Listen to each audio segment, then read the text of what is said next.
life after death is a good topic for all of us to know what is there and what the scriptures talk about. It matters little whether one follows the path of this religion or that religion, whether someone feels interested in the presence of the divine or God. Is God there? Is God not there? Those are all questions, maybe optional. But death is such a thing, it is non-optional.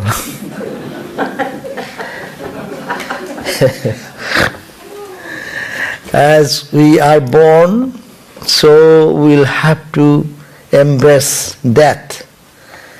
But to embrace death is a strong word.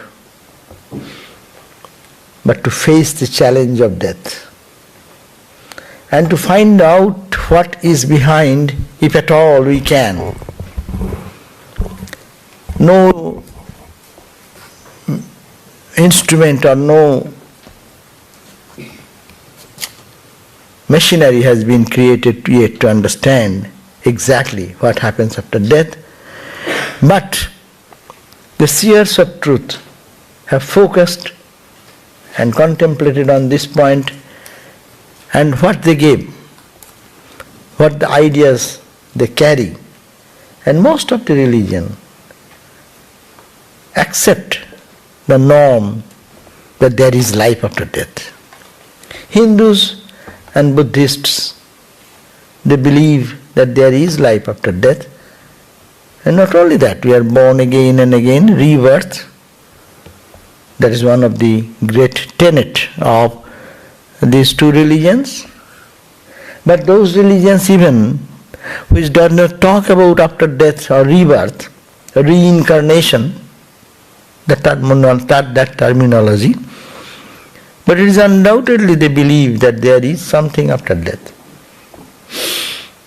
That's why people go to church, why to the mosque, why to the temple. Because there is thought that after death, I don't want to be in this miserable life anymore. I'll go to some place, it's called heaven. Is it not? Who is not hankering for that? It matters little whether it exists or non-exists. That is that hope. That is the hope. That after death, I go to church, I pray to God, or I go to mosque, or I go to temple. God will save me and I will be in heaven. In dualistic religion, there is concept of salukka, samippa, sajujja. After death, yes, there is a life. Accept it.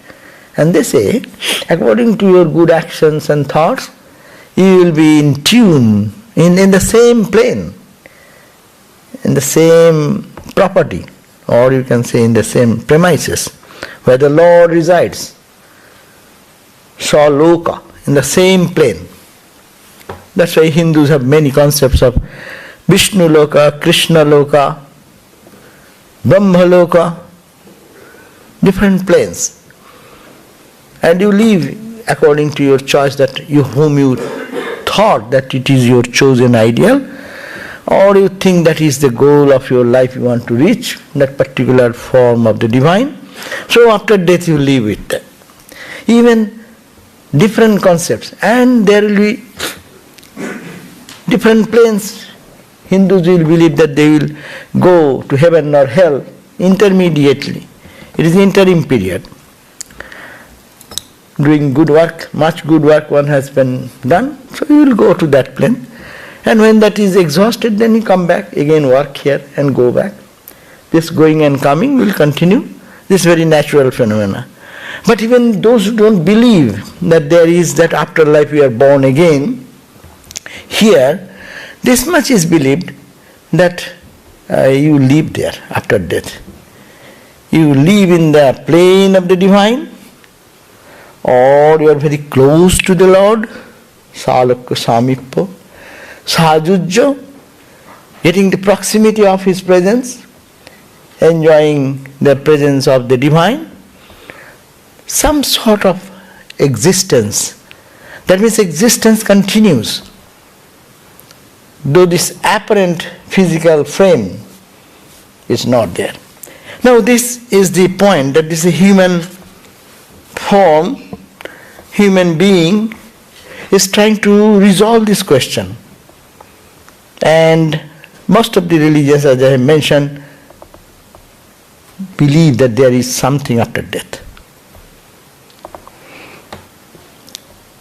Not that in this life everyone is bothered with this problem,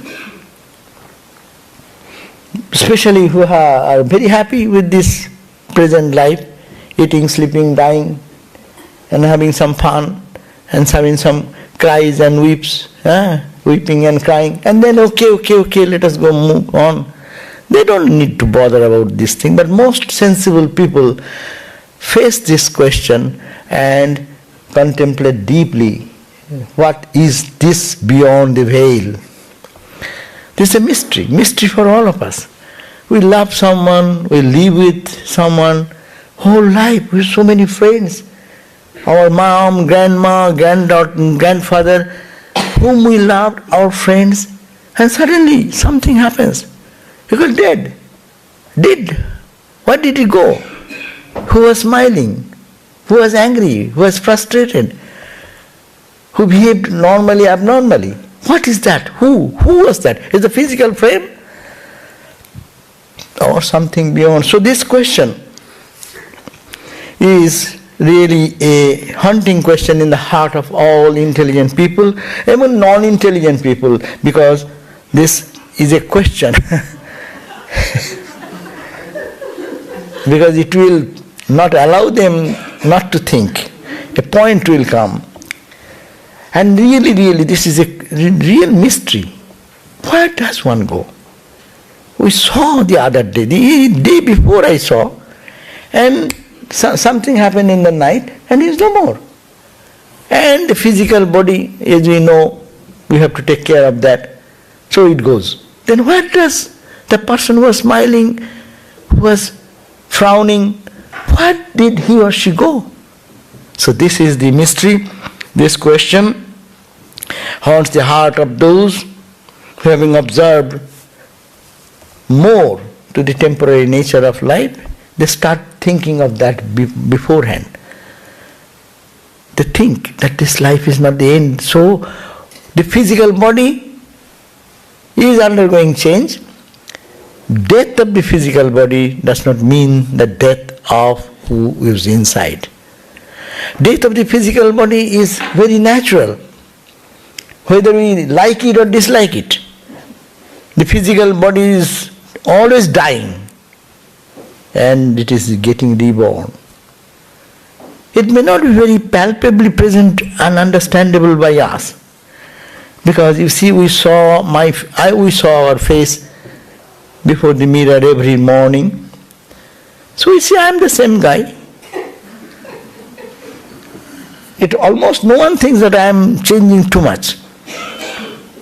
But if someone brings my photograph when I came in this country in 1993, then he says, oh my God, whose photo is this? Who is this guy? And who is this guy? But this change didn't come in one day, one split second.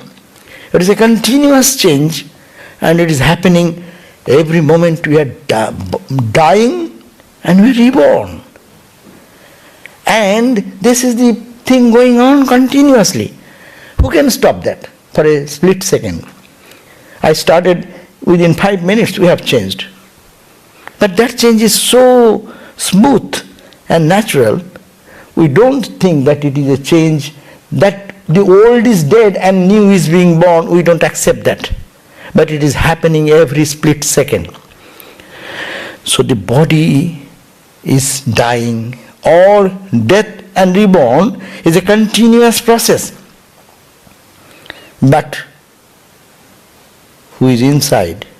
Who says, my changes? Who says that I was like this when I was a teenage boy or girl? Who says that I was a baby? This is my I was. So who is that I standing behind these changes of the body?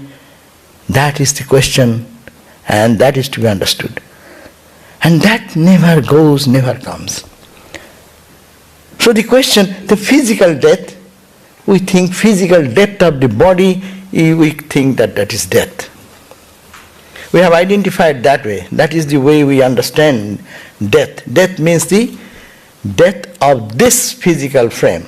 But this physical frame, when it's dying, and that continuity goes on, we don't recognize that it is death. We don't take it. This is life. This is growth of life. A baby will be born and crawling, and then he will change into the standing position, and then goes on to his rise up in the adult, and then declines. This is very natural. But every split second this change is happening, and death is happening. But we recognize it as growth. So death is a momentary change of the situation which the body, but death is not of the soul.